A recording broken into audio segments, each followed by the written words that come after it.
In this video, I'll show you how to change notification settings in Google Photos. Let's get started. First, open the Google Photos app on your phone. Next, tap on your profile picture in the top right corner of the screen. Then, scroll down and tap on Photo Settings. From the Settings menu, select Notifications. Here, you'll find different notification categories, such as sharing, memories, suggested sharing, shared albums, and more. Tap on any category to customize its notification settings. You can enable or disable notifications based on your preferences. Adjust the settings for the notifications you want to receive and turn off the ones you don't need.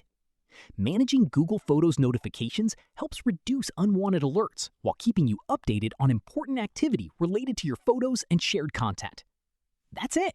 You have successfully changed notification settings in Google Photos. If you found this tutorial helpful, don't forget to like the video and subscribe for more Android guides.